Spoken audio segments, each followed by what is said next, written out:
माफा मानै एम्बु थेरेया फेफे फाफा गाबबाय थादों बे हाग्रामायाबो मासे एम्बु थेरे। हाग्रामा महिलारि बिथांखौहाय इएम रनजित बसुमतारिया एम्बु थेरेजों रुजुदों। दा मानो थाखाय आरो माबोरै मा जाहोननि थाखाय एम्बु थेरेजों रुजुलायखो नैबे भिडिअखौ आं नोंथांमोननि गेजेराव होनो थांगासिनो दं। बेनिखायनो नोंथांमोना जोबजासे नायजोब आबुङै बुजि मोनगोन अब्लाना जोबजासे नायोब्ला। थ' बेनि गेजेरावहायनो आङो नैबे बाथ्राखौसो बुंनो सानो जिहेथु पलिटिक्स हिसाबै ना बर्डआ खाथि हिसाबै सेप्तेम्बर दानहालागै जानो थांगासिनो दङ। बेवहाय गोबाङा गोबां बाथ्रा बुंगोन जेखि दोलोनि हानजानियानो जायाथों मानो। नाथाय बैफोरबायदि माबा मोनसे बेसादजों सोरबा दैदेनगिरिया सोरखौबा रुजुलायनानै बाथ्रा बुंनाय बेफोरो साभाबिक दे। बिथांमोननि थाखाय बेयो मोनसे राजखान्थियारि बिथिङैहाय जिहेथु मोनसे डायलग हिसाबैसो लाजायो। दिनै बिथांमोननि गेजेरावहाय मा जादों मा जायाखै दैदेनगिरिफोरनि बेलायाव दिनै गाबोन बबेबा मोनसे दोलोआव थादोंब्ला फिन गुबुन मोनसे दोलोआव थांफिननाय थाथिर गैयै गोबां दैदेनगिरि नुबोबाय। दा बिनि गेजेरावहायनो बिथांमोननि नैबेबायदि सोरखौबा एम्बु थेरेर होननाय सोरखौबा माबा मोनसे बिमुंजों रुजुनानै बुंनाय सोंखारिनाय बैफोरखौ लानानै जों साधारन सुबुंफोरा जे जोंनि दैदेनगिरिखौ मानो बिदि होननो मोनखो अपोजिट पार्टी बा उल्था गुबुननि पार्टीयाहाय सोरनिबा पार्टीखौ बुंदोंब्ला जोंनि दैदेनगिरि जोंनि लिडारखौ मानो बिदि बुंनो मोननांगौ होननानै हिट जालाबायनानैबो लाब गैया। बिथांमोननि गेजेरावहाय राजखान्थिनि फोथाराव बेबायदि बाथ्राखौ बुंनानैनो बिथांमोना गोजोननाय दङ। बेखौ लानानैनो बिथांमोना राजखान्थि गेलेबोबाय थादों आरो दा नैबेफोर बाथ्रा बुंनायफोरखौबो जोङो फुरा टटेलि बेफोरखौ बारा माइन्डआव सोनो नाङा आरोखि। बेफोरो बिथांमोननि थाखाय मोनसे पलिटिकेलि डायलग इन्टारेस्ट हिसाबैसो लायो।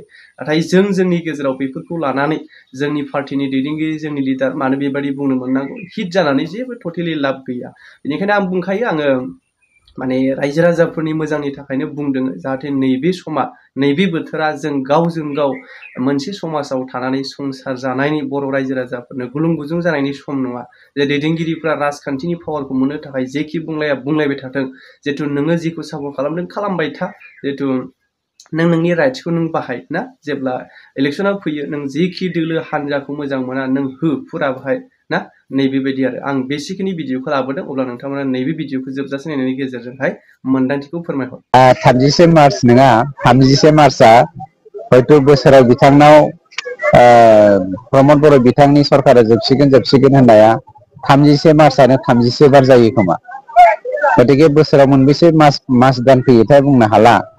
बिथाङा बुंनाया बुंबाय थागोन गावनि जा जखायनै मानसि दंबावो बे मानसिफोरखौ गोजोनग्लाय होनानै लाखिनो थाखाय बिथाङा पलिसि खालामदों।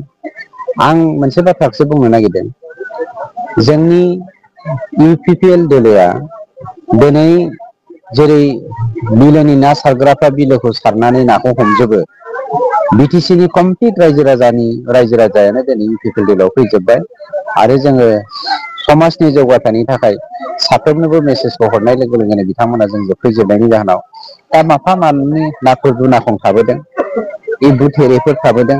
बे नाथुर दुनाखङा फिफि फाफाव बारलाबाय थादों माफा मानैया आरो माफा मानै एम्बु थेरेया फेफे फाफा गाबबाय थादों बे हाग्रामायाबो मासे एम्बु थेरे बायदि जानानै दङ।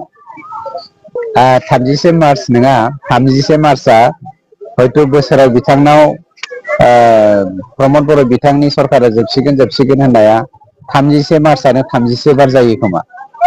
गतिके बोसोराव मोनबेसे मास दान फैयोथाय बुंनो हाला। बिथाङा बुंनाया बुंबाय थागोन गावनि जा जखायनै मानसि दंबावो बे मानसिफोरखौ गोजोनग्लाय होनानै लाखिनो थाखाय बिथाङा पलिसि खालामदों।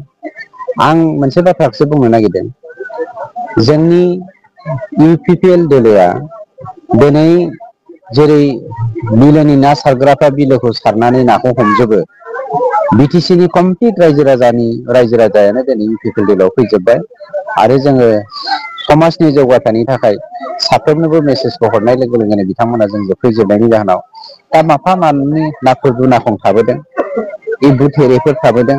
बे नाथुर दुनाखङा फिफि फाफाव बारलाबाय थादों माफा मानैया आरो माफा मानै एम्बु थेरेया फेफे फाफा गाबबाय थादों बे हाग्रामायाबो मासे एम्बु थेरे बायदि जानानै दङ।